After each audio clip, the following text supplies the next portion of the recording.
السلام علیکم ورحمۃ اللہ وبرکاتہ۔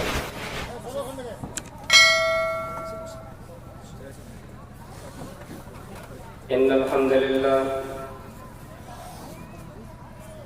نحمده ونستعینه ونستغفره ونعوذ باللہ من شرور انفسنا ومن سیئات اعمالنا، من يهده الله فلا مضل له ومن يضلل فلا هادي له، وأشهد أن لا إله إلا الله وحده لا شريك له، وأشهد أن محمدا عبده ورسوله۔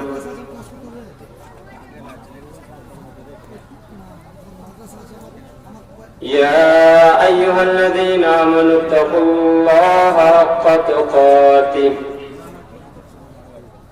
ولا تموتن إلا وأنتم مسلمون۔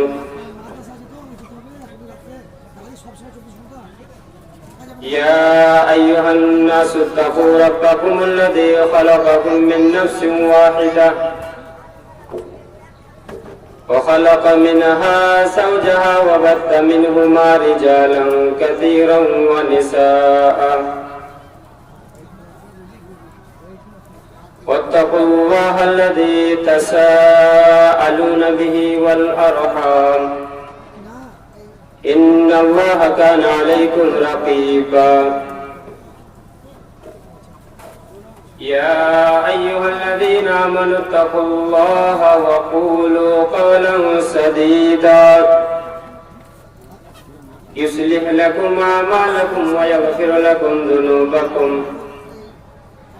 ومن يطع الله ورسوله فقد فاز فوزا عظيما۔ أما بعد، فإن خير الحديث كتاب الله، وخير الهدي هدي محمد صلى الله عليه وسلم، وشر الأمور محدثاتها، وكل محدثة بدعة، وكل بدعة ضلالة،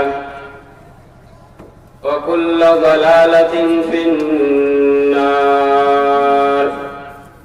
فأعوذ بالله السميع العليم من الشيطان الرجيم،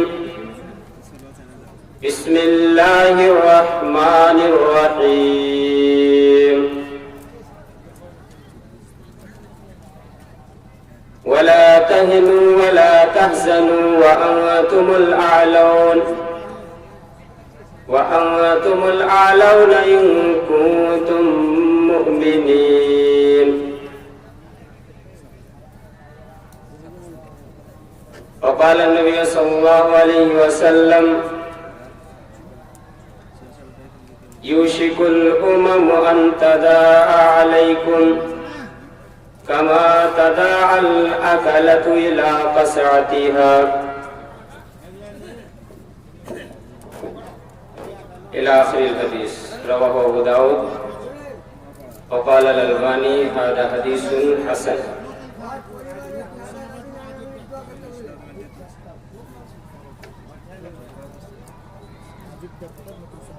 محترم معزز لائق صد احترام، آج کے اس جلسہ کے صدر مجلس، اسٹیج پر اپستھت دیگر علماء کرام اور میرے سامنے تشریف فرما دینی ملی بھائیوں اور دوستوں، پردہ نشی ماں اور بہنوں،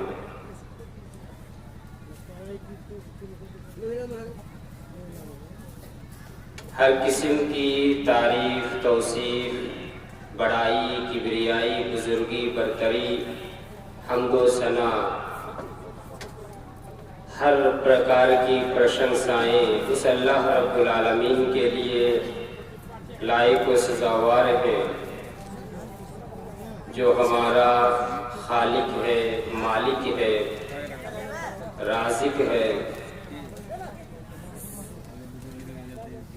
جس کی توفیق سے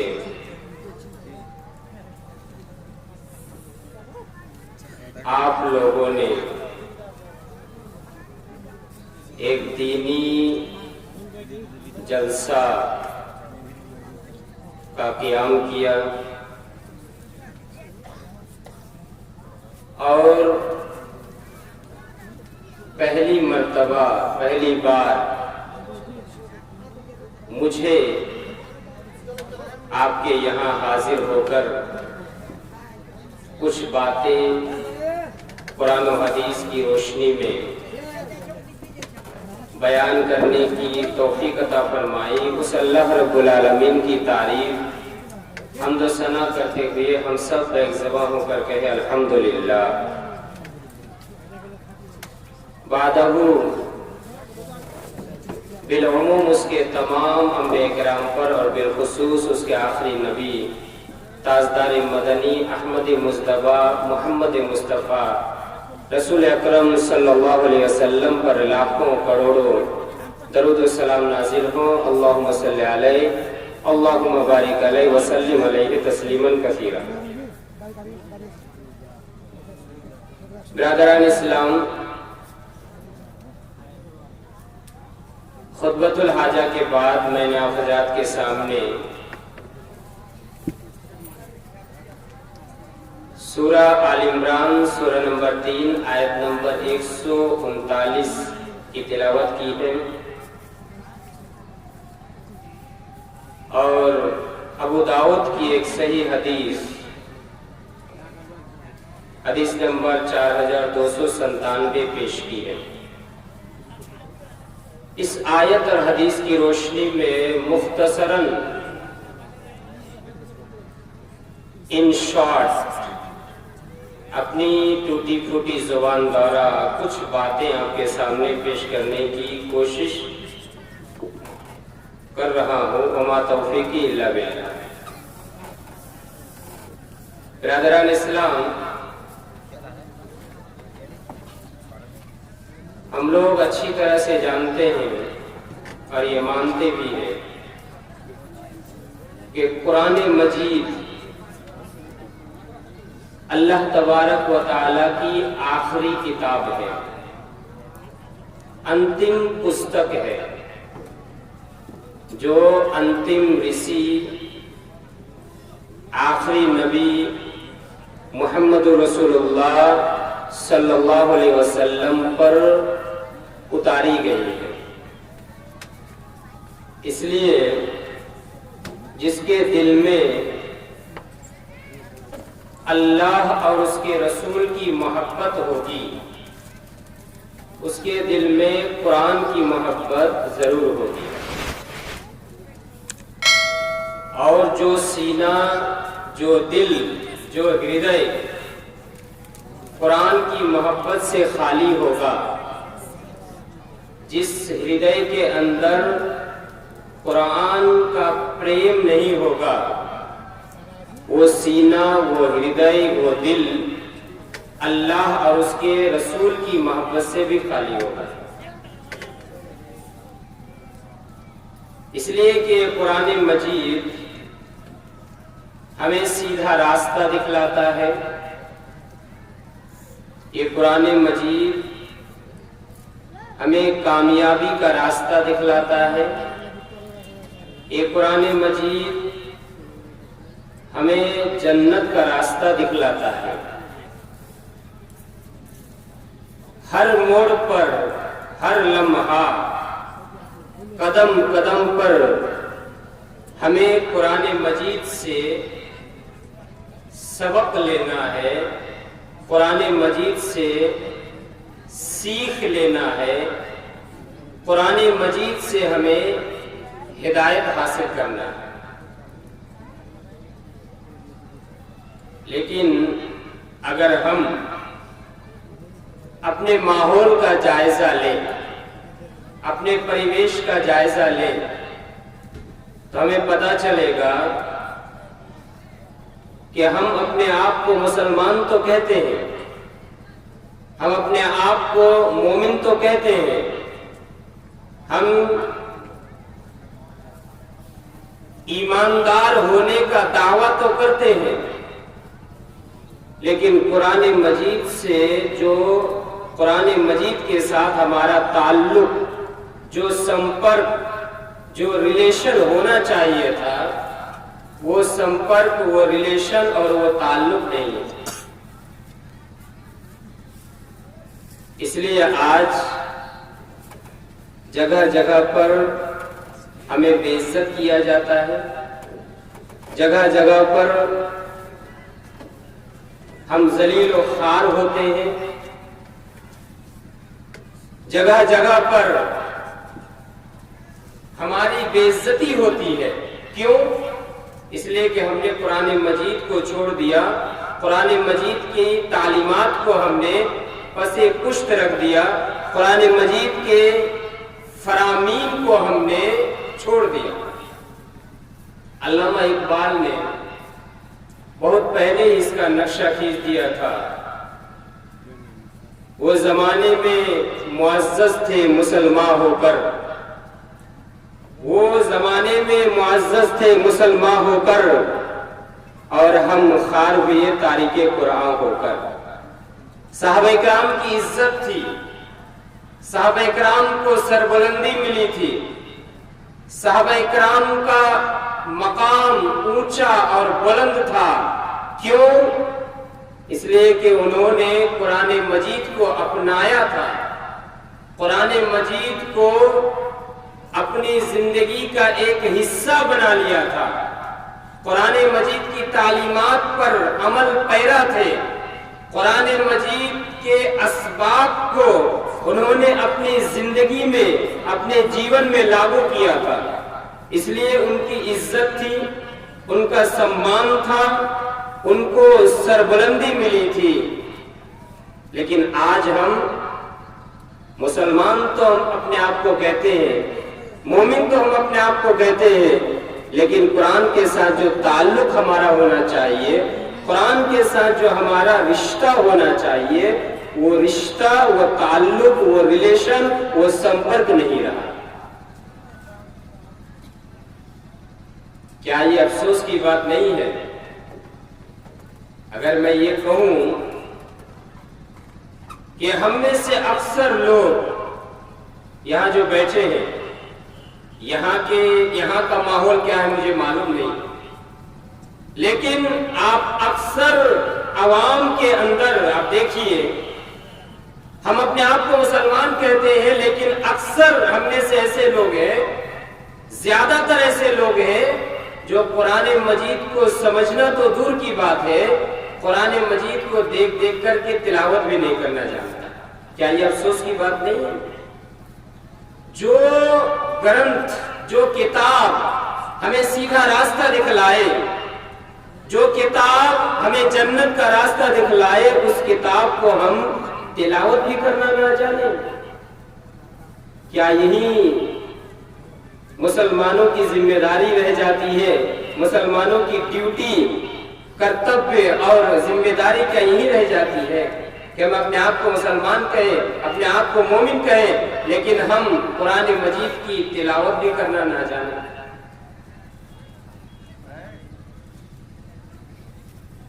مومن کہنا، ایمان کا دعویٰ کرنا بڑا آسان ہے، لیکن اپنی زندگی کو ایمان کے راستے پر ڈھالنا، مومنانہ زندگی گزارنا، یہ بڑا مشکل ہے۔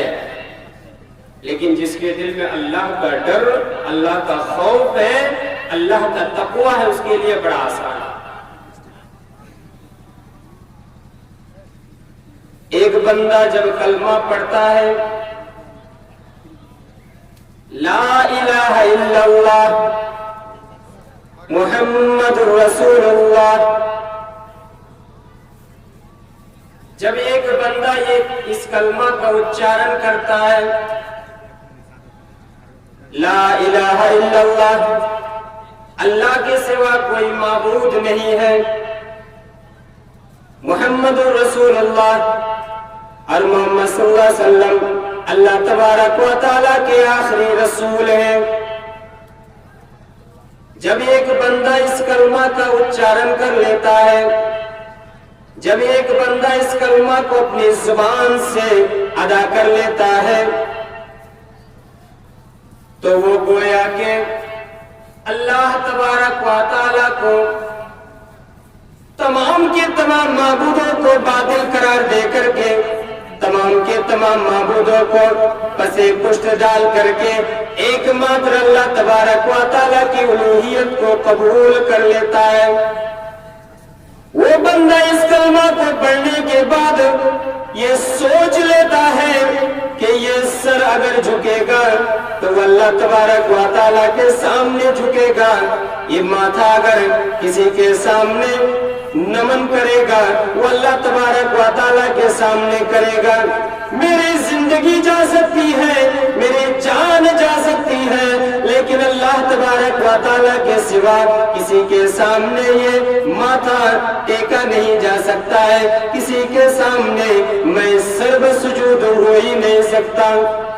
تمام کے تمام معبودان باطلہ کو باطل قرار دے کر کے، تمام کے تمام معبودوں کو پسے پشت ڈال کر کے ایک اللہ تبارک و تعالیٰ کی الوہیت کو، ایک اللہ تبارک و تعالیٰ کی الوہیت کو وہ قبول کر لیتا ہے۔ میں جھکوں گا تو صرف اللہ کے سامنے جھکوں گا، میں سجدہ کروں گا تو صرف اللہ کے سامنے سجدہ کروں گا، میں ماتھا ٹیکوں گا تو صرف اللہ کے سامنے ٹیکوں گا۔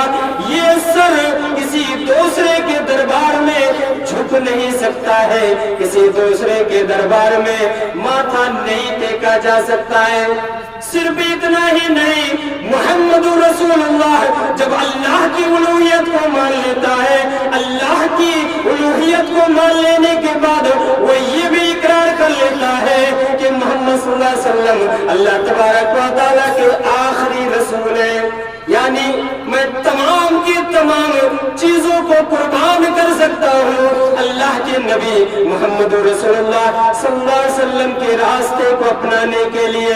اللہ کے رسول نے جس راستے پر چل کر کے ہمیں دکھایا ہے اور جس راستے پر چلنے کا ہمیں حکم دیا ہے، ہمیں آرڈر دیا ہے، ہم اسی راستے کو اپنائیں گے، ہم اسی راستے پر چلیں گے۔ جب بندہ یہ کلمہ پڑھ لیتا ہے وہ اتنا مضبوط ایمان والا بن جاتا ہے، قوی ایمان والا بن جاتا ہے، اتنا شکتی شالی بن جاتا ہے کہ دنیا کی کوئی طاقت اسے ایماندارانہ زندگی سے دور نہیں ہٹا سکتی۔ یاد کیجئے غزوہ بدر کی تاریخ، مشہور و معروف واقعہ، بارہا ہم سنتے آ رہے ہیں اور سنتے رہتے ہیں۔ غزوہ بدر کی تاریخ، کل 313 مسلمان، لگ بھگ تقریباً 313 مسلمان، اور کافروں کی تعداد سنکھیا 1000 سے بھی زائد، لیکن مسلمان نہ ہچکے نہ جھچکے بلکہ دل کھول کر اور انتہائی جوانمردی کے ساتھ مقابلہ کیا۔ اللہ تبارک و تعالیٰ نے فتح بخشی اور 70 کافر گرفتار کیے گئے اور 70 کافر ابو جہل جیسے اسلام دشمن سمیت 70 کافر قتل کر دیے گئے۔ کیوں؟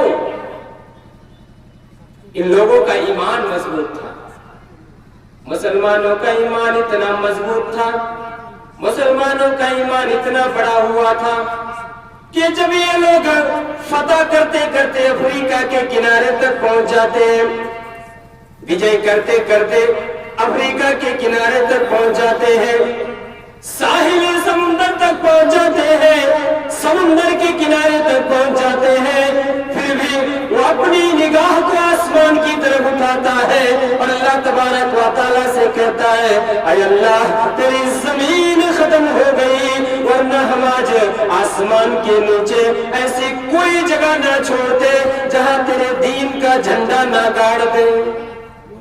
ہر جگہ آج ہم جھنڈا گاڑ دیتے۔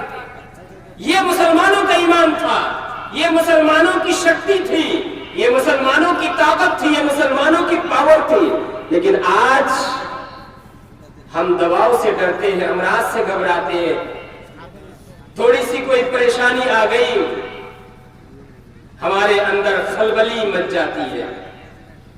NRC کو لے کر کے دیکھیے کیا کچھ نہیں ہوا اور کیسے کیسے ہمیں ڈرایا گیا۔ تھوڑی باتوں میں ہم ڈر جاتے ہیں، گھبرا جاتے ہیں۔ لیکن مسلمانوں کی حالت تو یہ نہیں تھی، مسلمانوں کا پاور تو یہ نہیں تھا، مسلمانوں کی طاقت اور شکتی تو کچھ اور ہی ہونی چاہیے۔ چھوٹی چھوٹی چیزوں میں ہم گھبرا جاتے ہیں۔ اس لیے اللہ تبارک و تعالیٰ قرآن مجید کے اندر بیان کیا، ان اللہ لا یغیر ما بقوم حتی یغیروا ما بانفسہم، بے شک اللہ تبارک و تعالیٰ کسی قوم کی حالت نہیں بدلتا، اللہ تبارک و تعالیٰ کسی سمپردائے کی اوستھا کو پریورتن نہیں کرتا، جب تک کہ وہ قوم، وہ خاندان، وہ سمپردائے خود اپنی حالت کو نہ بدل لے، خود اپنی اوستھا کو پریورتن نہ کر لے، خود جب تک کہ وہ سمپردائے اپنے کنڈیشن کو چینج نہ کر لے، اللہ تبارک و تعالیٰ بھی کسی قوم کی حالت کو نہیں بدلتا ہے۔ میرے بھائی اور دوستوں، آج بہت سارے لوگ یہ سوال کرتے ہوئے نظر آتے ہیں، یہ پرشن کرتے ہوئے نظر آتے ہیں، بہت سارے لوگوں کی طرف سے یہ کوشچن ہوتا ہے کہ جب اللہ تبارک و تعالیٰ کا وعدہ ہے، جب اللہ تبارک و تعالیٰ کا پرومس ہے، جب اللہ تبارک و تعالیٰ نے قرآن مجید کے اندر وعدہ کیا ہے وَلِلَّهِ الْعِزَّةُ وَلِرَسُولِهِ وَلِلْمُؤْمِنِينَ، عزت تو صرف اللہ کے لیے ہے، اس کے رسول کے لیے ہے اور مومنین کے لیے ہے۔ بلندی اگر ملے گی، اللہ کو بلندی حاصل ہے، رسول کو بلندی حاصل ہے، مومنوں کو بلندی ملے گی، سر بلندی ملے گی تو مومنوں کو سر بلندی ملے گی، عزت ملے گی تو مومنوں کو ملے گی، سمان ملے گا مومنوں کو ملے گا۔ بہت سارے لوگوں کی طرف سے اس آیت کو سننے کے بعد یہ سوال پیدا ہوتا ہے کہ جب اللہ تبارک و تعالیٰ کا وعدہ ہے، جب اللہ تبارک و تعالیٰ نے قرآن مجید کے اندر یہ پرومس کر لیا، جب اللہ تبارک و تعالیٰ نے قرآن مجید کے اندر یہ وعدہ کر لیا، تو پھر وہ عزت کہاں گئی، وہ بلندی کہاں گئی، وہ سمان کہاں گیا؟ وہ عزت ہمیں مل کیوں نہیں رہی ہے؟ وہ سمان ہمیں کیوں نہیں مل رہا ہے؟ میرے بھائی اور دوستو، میں بھی آپ کو ایک سوال کرنا چاہتا ہوں، میرا بھی ایک کوشچن آپ لوگوں سے ہے، میں بھی ایک پرشن کرنا چاہتا ہوں، کیا اللہ تبارک و تعالیٰ کا یہ وعدہ تھا؟ کیا اللہ تبارک و تعالیٰ کا یہ پرومس تھا؟ کیا اللہ تبارک و تعالیٰ نے وعدہ کیا تھا کہ میں صرف نام کی حد تک رہ جانے والے مسلمانوں کو عزت عطا کروں گا؟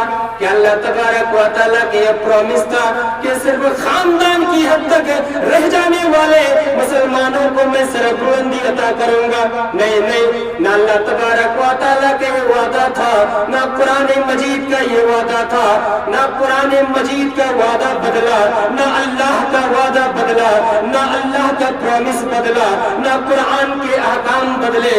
آج ہم خود بدل گئے ہیں، آج ہم نے اپنی حالتوں کو خود تبدیل کیا ہے، اپنے اوستھا کو ہم نے خود پریورتن کیا ہے، اپنے کنڈیشن کو ہم نے خود چینج کیا۔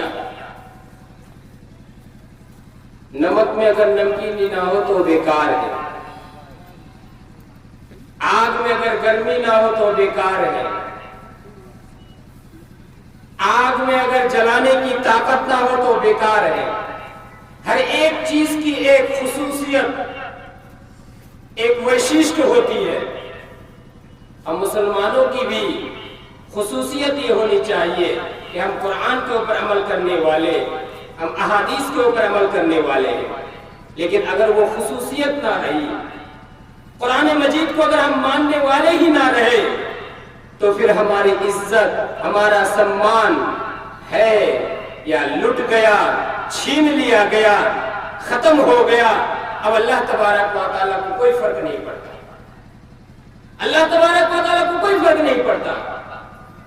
اگر ہم خود ہی ایماندارانہ زندگی گزارنے کے لیے تیار نہ رہے تو پھر اللہ تبارک و تعالیٰ کو کیا فرق پڑتا ہے؟ اللہ تبارک و تعالیٰ کی ذمہ داری ختم۔ جب ہم نے اپنی ذمہ داری کا پالن نہیں کیا، جب ہم نے اپنی ڈیوٹی کا پالن نہیں کیا، تو پھر اللہ تبارک و تعالیٰ کی ذمہ داری بھی ختم ہو جاتی ہے کہ وہ ہماری رکھوالی کرے، ہماری حفاظت کرے، ہماری رکشا کرے۔ مسلمانوں کی، مومنوں کی رکشا کرنے کی، رکھوالی کرنے کی ذمہ داری کن کی ہے؟ اللہ تبارک و تعالیٰ کی۔ جب ہم مومن ہی نہ رہے، جب ہم مسلمان ہی بن کر نہ رہے، تو پھر اللہ تبارک و تعالیٰ کی ذمہ داری بھی ختم ہو جاتی ہے۔ آئیے دیکھتے ہیں اس کو، سیرت رسول صلی اللہ علیہ وسلم کی روشنی میں ہم سمجھنے کی کوشش کرتے ہیں۔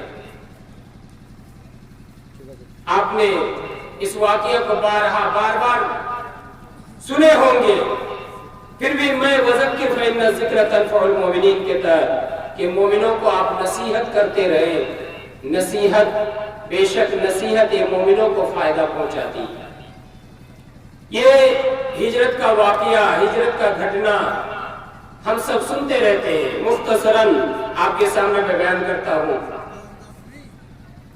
ہجرت کی رات مشرکین مکہ آپ صلی اللہ علیہ وسلم کے مکان کو چاروں طرف سے گھیر رکھا تھا، اور اس گھیراؤ میں ہر قبیلے کا ایک فرد تھا، ہر قبیلے کا ایک آدمی تھا۔ ان لوگوں کا مقصد اور ادیش یہ تھا کہ تمام کے تمام قبیلے کے لوگ مل کر کے ایک ساتھ اکتریت ہو کر کے نبی صلی اللہ علیہ وسلم کے اوپر حملہ کرے، نبی صلی اللہ علیہ وسلم کے اوپر آکرمن کرے، اٹیک کرے، تاکہ نبی صلی اللہ علیہ وسلم کے خون کی ذمہ داری تمام قبیلوں پر آ جائے، اور یہ بنو ہاشم تمام قبیلوں سے بدلہ لینے کی جرأت اور ہمت نہ کر سکے۔ لیکن ان کافروں کو کیا معلوم، ان مشرکوں کو کیا معلوم کہ اللہ جسے بچانا چاہتا ہے دنیا کی کوئی طاقت اسے مار نہیں سکتی، اس کا بال بھی باقا نہیں کر سکتا، اور اللہ تبارک و تعالیٰ جسے مارنا چاہتا ہے دنیا کی کوئی طاقت اسے بچا نہیں سکتی۔ آپ دیکھ لیجئے، ایک مثال ہمارے سامنے ہے۔ یہ امیت شاہ کیا کہہ رہے تھے؟ NRC کر کے رہیں گے، NRC کر کے رہیں گے، کوئی روکنے والا نہیں ہے۔ لیکن ایسا وبا، ایسی بیماری، ایسا کورونا آیا کہ خود ہی اپنا منہ چھپاتے پھر رہا ہے۔ یہ NRC کیا کرے گا؟ یہ خود ہی چھپتا پھر رہا ہے۔ کب کس کے اوپر اللہ تبارک و تعالیٰ کی مار پڑ جائے یہ کوئی نہیں کہہ سکتا۔ ایک کورونا نے، ایک بیماری نے پوری دنیا کو ہلا کر کے رکھ دی، پھر انسان کی حیثیت کیا ہے؟ انسان کی وقت کیا ہے؟ انسان کی طاقت کیا ہے؟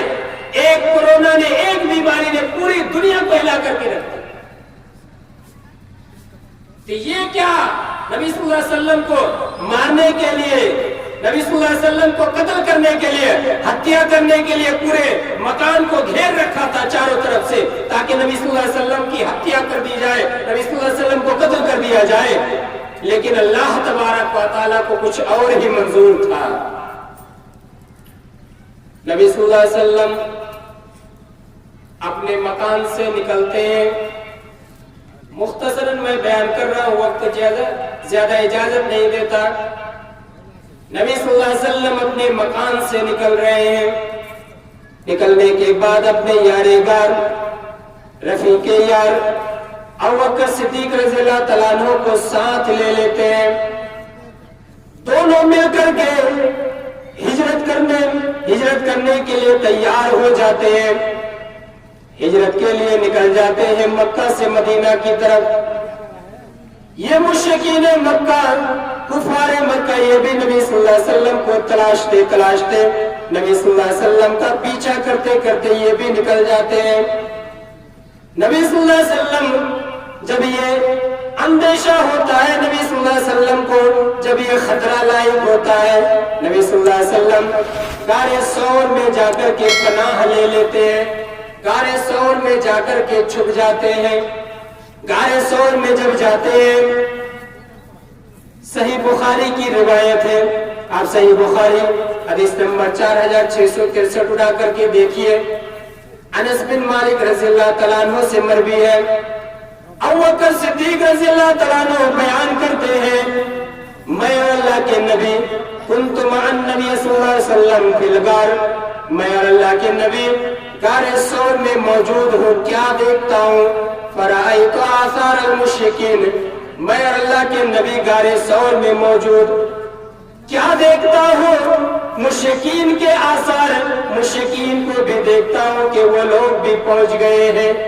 میں نے مارے ڈر کے، مارے خوف کے اللہ کے نبی صلی اللہ علیہ وسلم کو کہا، اے اللہ کے نبی، اے اللہ کے نبی، اگر ان لوگوں نے محض اپنی نگاہ کو نیچی کر لی، ان لوگوں نے اگر اپنے قدم کو دیکھ لیا، اے اللہ کے نبی، تو پھر ہمارے جان کی کوئی خیر نہیں ہے، ہمیں نہ چھوڑا جائے گا، ہمیں مار دیا جائے گا، ہماری کوئی خیریت نہیں ہے۔ لیکن میرے بھائی اور دوستو، نبی صلی اللہ علیہ وسلم کا جواب کیا ہوتا ہے؟ نبی صلی اللہ علیہ وسلم کا توکل تو دیکھیے، نبی صلی اللہ علیہ وسلم کا ایمان تو دیکھیے، نبی صلی اللہ علیہ وسلم کا ایمانی جذبہ کو تو دیکھیے۔ اللہ کے نبی صلی اللہ علیہ وسلم نے فرمایا، اے ابو بکر لا تحزن ان اللہ معنا، اے ابو بکر غم کرنے کی کوئی ضرورت نہیں ہے، اے ابو بکر فکر کرنے کی کوئی ضرورت نہیں ہے، چنتا کرنے کی کوئی ضرورت نہیں ہے، ان اللہ معنا، بے شک اللہ تبارک و تعالی ہمارے ساتھ ہے۔ تم یہ نہ سمجھو کہ ہم دونوں ہی یہاں موجود ہیں، بلکہ اللہ ثالثہما، اللہ تبارک و تعالی، یہ اللہ کی ذات، تیسری ذات بھی یہاں موجود ہے، جو ہماری حفاظت میں، ہماری رکھوالی میں، ہماری رکشا میں لگی ہوئی ہے۔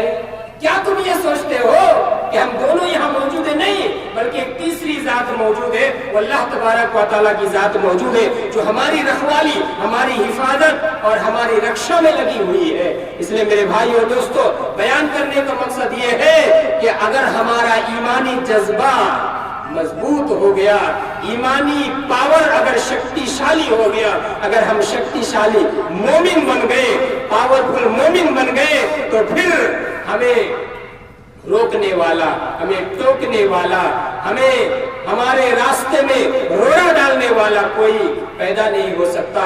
اس لیے میرے بھائیو اور دوستو، یہ جو کرناٹک کے اندر ایک مرتبہ باپردہ ہو کر کے ایک خاتون کالج کے اندر انٹر لیتی ہے، داخل ہوتی ہے، اور ایک مرتبہ ایک بھگوا دھاری کے سلوگن جو تھا جے شری رام، اس پر اللہ اکبر کا نعرہ لگاتی ہے، ایک مرتبہ نعرہ لگائی، اس نعرہ کو ہم سب مل کر کے آج لگا رہے ہیں، اور سوشل میڈیا آج ہنگامہ برپا ہوا ہے، ہنگامہ مچا ہوا ہے سوشل میڈیا کے اندر۔ لیکن میں ایک دوسری بات کہنا چاہتا ہوں کہ صرف ایک لڑکی اور ایک عورت کے باپردہ ہونے سے کام نہیں چلے گا، وہ باپردہ ہو کر کے گئی اور اپنے ایمانی جذبہ کا پردرشن کیا۔ ہماری ماں اور بہنوں کا کیا حال ہے؟ ہم اپنی ماں اور بہنوں کو باپردہ کرنے میں کتنے سکشم اور کتنے ہم شکتی شالی بنے؟ کیا ہماری بہنیں، ہماری بیٹیاں، ہماری مائیں باپردہ ہو کر کے نکلتی ہیں؟ جب سوشل میڈیا پر کوئی اللہ اکبر کہتا ہے، بڑا ایمانی جذبہ ہمارا بھی پیدا ہو جاتا ہے، ایمان کے اندر ایک الگ ہی تازگی آ جاتی ہے۔ لیکن یہ صرف ایمانی جذبہ کافی نہیں ہے مومن بننے کے لیے، ایماندار بننے کے لیے، بلکہ اس کو اپنی زندگی میں، اپنی نجی جیون میں، اپنے پاریوارک جیون میں، اپنے ساماجک جیون میں، اپنے راشٹریہ جیون میں، ان تمام چیزوں کو ہمیں لاگو کرنے کی ضرورت ہے۔ میرے بھائی اور دوستو، مقرر صاحب آئے ہوئے ہیں، بس میں آخری ایک چھوٹا سا واقعہ بیان کر کے میں ختم کروں گا کہ آپ لوگوں میں سے بہت سارے لوگوں کے پاس سے یہ سوال اور یہ پرشن آ سکتا ہے کہ مولوی صاحب بولنا بڑا آسان ہے، ایماندارانہ زندگی، ایماندارانہ زندگی، ایمان کے اوپر اپنی زندگی کو چلاؤ، ایماندارانہ زندگی گزارو، کہنا بڑا آسان ہے، لیکن ماحول ایسا بنا ہوا ہے، پریویش ایسا بنا ہوا ہے، سوسائٹی ایسا بنا ہوا ہے کہ ہم ایماندارانہ زندگی گزارے تو کیسے گزارے؟ چاروں طرف خرافاتی خرافاتیں، چاروں طرف بدعات ہی بدعات ہے، چاروں طرف سودی کاروبار عام ہے، ایسے میں ہم ایماندارانہ زندگی کیسے گزار سکتے ہیں؟ تو میرے بھائیو اور دوستو، اس کا بڑا ہی آسان جواب ہے، اگر ہمارے اندر احساس، ذمہ داری کا احساس پیدا ہو جائے تو پھر مشکل سے مشکل کام آسان ہو سکتا ہے. اگر احساس نہ ہو، انوبھتی نہ ہو تو پھر آسان سے آسان کام مشکل ترین بن سکتا ہے. کیسے؟ میں ایک واقعہ بیان کروں گا، بس ختم کروں گا اپنی تقریر کو. اس واقعہ سے آپ آسانی کے ساتھ سمجھ پائیں گے کہ مشکل سے مشکل کام آسان بن سکتا ہے اگر ذمہ داری کا احساس ہو. کسی ایک زمانے میں ایک بادشاہ تھا. ایک میں مثال کے طور پر فور ایگزامپل میں یہ بیان کر رہا ہوں. کسی زمانے میں ایک بڑا بادشاہ تھا. ایک بہت بڑی حکومت، بہت بڑی سلطنت پر وہ حکومت کرتا تھا. لیکن اتنے بڑے بادشاہ ہونے کے باوجود، اتنی مشغولیت اور اتنی مصروفیت ہونے کے باوجود، اتنے بزی تھے، پھر بھی ان کی ایک وقت کی نماز کبھی قضا نہیں ہوتی. ان کے دربار میں ایک مرتبہ ایک فقیر آیا اور فقیر آ کر کے کہنے لگا کہ بادشاہ صاحب، میں آپ کے دربار میں آگ اور پانی کو اکٹھا دیکھ رہا ہوں، آگ اور پانی کو ایکتریت دیکھ رہا ہوں. بادشاہ نے کہا کہ میاں جی آپ کیا کہنا چاہتے ہیں؟ میں سمجھ نہیں پایا. آگ اور پانی کو اکٹھا. فقیر نے کہا کہ میں آپ کے دربار میں ایک آشچریہ جنک چیز دیکھ رہا ہوں، ایک تعجب خیز چیز دیکھ رہا ہوں. آپ اتنے بڑے بادشاہ ہیں، آپ اتنے بزی رہتے ہیں، آپ کو اتنا کام ہوتا ہے، اتنی مصروفیت، اتنی مشغولیت، آپ کے ایک وقت کی نماز قضا نہیں ہوتی. اس کو میں آگ اور پانی کے اکٹھا ہونے کی طرح سمجھتا ہوں. ذرا آپ سمجھائیے یہ سب آپ کیسے کر لیتے ہیں؟ بادشاہ نے سوچا اگر اس کو سمپل آنسر دیا جائے، سہج سرل اتر دیا جائے، آسان جواب دیا جائے تو یہ ہو سکتا ہے کہ بات اس کے ذہن میں نہ بیٹھے، تھوڑا سا گھما کر کے جواب دیا جائے. بادشاہ نے کہا ٹھیک ہے فقیر صاحب، میاں جی جب آپ میرے دربار میں آئے ہیں تو پہلے میری سلطنت کو دیکھ لیجئے، اس کے بعد آرام سے بیٹھ کر کے آپ سے بات کرتے ہیں. اب بادشاہ نے کیا کیا؟ چونکہ فقیر کو پوری سلطنت دکھانا ہے، گھمانا ہے، اس لیے پوری سلطنت کو سجانے کا حکم دیا. بادشاہ کے حکم سے پوری سلطنت کو سجا دیا گیا، ڈیکوریٹڈ کر دیا گیا. ڈیکوریشن کے بعد اب بادشاہ نے کیا کیا؟ ایک شیشے کا گلاس لیا اور اس گلاس میں پورا پانی بھر دیا، لبالب پورا پانی بھر کر کے اس شیشے کے گلاس کو فقیر کے ہاتھ میں تھما دی. اور کیا کیا؟ 2 جلاد کو بلایا اور دونوں جلاد کے ہاتھ میں 2 تلواریں تھما دی. فقیر کو کہا، جلاد کو کہا کہ جاؤ فقیر کو میری پوری سلطنت گھما کر کے لے آؤ، لیکن ایک بات کا خیال رکھنا، اس کے ہاتھ میں ایک شیشے کا گلاس ہے اور یہ پانی سے بھرا ہوا ہے. اگر ایک بوند پانی، ایک قطرہ پانی، ایک بندو پانی بھی اگر چھلک کر زمین پر گر پڑے تو اس کی گردن اڑا دینا، اس کا سر قلم کر دینا اور میرے پاس لے آنا.